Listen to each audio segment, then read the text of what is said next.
Ain't no elevator to the top. You got to take the stairs. The elevator don't go to the top, man. Not in the world of success. You have control of this. This belongs to you. This is yours. You're the captain. You're the master. You're the foreman. You're the general. You're the head. Don't give control of this to nobody. Get off of Instagram and Snap and get off all these blogs and get into something that can really, really move your life forward. Listen, getting successful, it's not a magic trick. You can decide to be rich. It's highly doable. But you first have to think it. The difference between successful people and non-successful people is here. I'm no better than none of y'all. If you want to be successful, you have to change this. This has to change. Listen to me. It's not what makes it hard is your lack of belief that it can happen for you. The fact of it is, though, it's very doable. See, but you got to change, though. If you keep doing what you've been doing, you're going to keep getting what you've been getting. So if you're at a place in your life and you ain't happy with it, you have to change some things. But you have to make a conscientious decision that you're going to change. And it's not dependent on anybody else. It don't matter what your mama think. It don't matter what your coworkers think. It don't matter what your siblings think. It don't matter what your children think. It don't matter. They have nothing to do with it. This decision is yours and yours alone. Let me tell you something. You get to decide if I'm gonna be rich, poor, mediocre, plentiful, happy, sad. You have a decision to make. It's really not important what the majority of people that are blogging are saying. As a matter of fact, bloggers are not relevant people, they're not shakers and movers, and they're not decision makers, and they're not power brokers. So when you spend so much time in the blog world, the Instagram world, the chat world, all of this, you're wasting valuable time.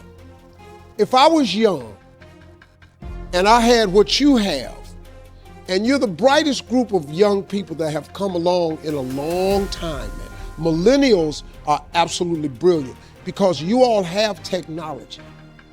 I had no technology growing up, nothing. You couldn't download a book. You had to go to the library, go to the card catalog, pull it open, find the book, find the number, go get on the elevator, go to the row, find the number book, get the book, and hope somebody ain't told a page out that you want to read. That's what it used to be. When my mom and them finally got the money together to help us educate ourselves, they bought an encyclopedia set, Britannica, Funkin' Wagner, and everything you wanted to know was in that encyclopedia, and that's all you could know. If you want to look up something about elephant, and they had 2 pages on elephants, that was what you knew about an elephant. Y'all got Google. You can Google anything. You all have stuff at your fingertips that can make you great. But if you could combine your technology with your parents and your grandparents' work ethic, your could be rich. You could be rich, man. But you cannot erase the work ethic part. There is no getting around. Ain't no elevator to the top. You got to take the stairs. The elevator don't go to the top, man. Not in the world of success. You got to take the stairs. Y'all got to start getting gritty, man. I hate it when I see young people wasting their time, wasting all this technology got, just sitting around in this world that's been created for you that everything is instant.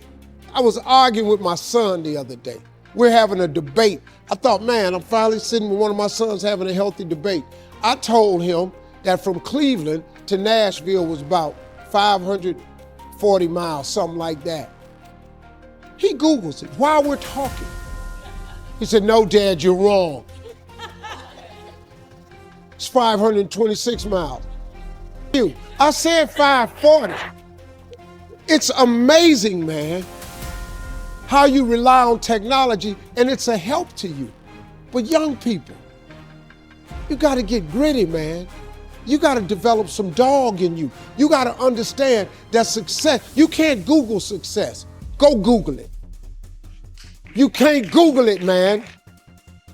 I got something else for you. Because I've lived so long and I've been exposed to so many things.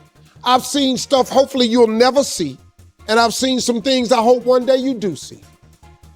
But go Google exposure. It ain't gonna take you nowhere.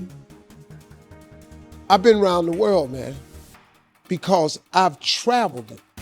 But I traveled it because I've made myself uncomfortable. I have a life of convenience now.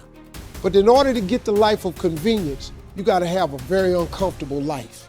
You got to get comfortable being uncomfortable. Stop trying to do everything the short way. Stop trying to figure out the easy way, because the ain't gonna happen. I got news for you, man. It's not happening, young people. You got to get messed up sometime. You got to get dirty. You got to get your feelings hurt. You got to get disappointed. You got to get told no. You're going to ask somebody for some money. He going to tell you no. But at least then, when I see somebody trying and I tell them no, I try to at least give them something else. See, I'm not going to hand you a fish sandwich. I'll teach you how to fish. But I'm not giving you a fish sandwich. You can forget that. Once you get this, y'all, you can change everything. Do you understand? Negativity, you can protect yourself from negativity. And that's what stops most people, negative thoughts. You can coat your mind from negativity. It's a real simple exercise to do. I do it every morning before I walk out the door. So I walk out as a positive person. You know, I get tired sometimes. That's different from being negative, because I get mentally drained from my job at times. But to coat your mind from negativity, the way you can put a coating around your mind is with one simple thing: gratitude. Gratitude erases negativity. I'm gonna show you how this works. If you wake up in the morning and you start having negative thoughts, man, this ain't my day. I woke up on the wrong side of the bed. I'm tripping, I just don't feel myself. Every time you feel, in the middle of the day, if you feel yourself doing that, stop, just stop for a second. And start going over in your mind everything you have to be grateful for. Not everything you want, everything you already have, because what you have is substantial. You just haven't gone over the list and taken inventory in a long time. But the fact that you can walk, that's a blessing. The fact that you woke up, that's another blessing. The fact that you can see, think, reason, that's another blessing. The fact that you can go somewhere and get yourself something to eat, that's another blessing. The fact that you can go and turn the key and call someplace home, that's another blessing. The ability to dream is a blessing. The fact that you have an opportunity to get it right is another blessing. And I'm just talking to you, I don't even know you. I could give you 50 things you ought to be grateful for right now. I don't even know you. Start coating your mind with gratitude. It'll change everything for you.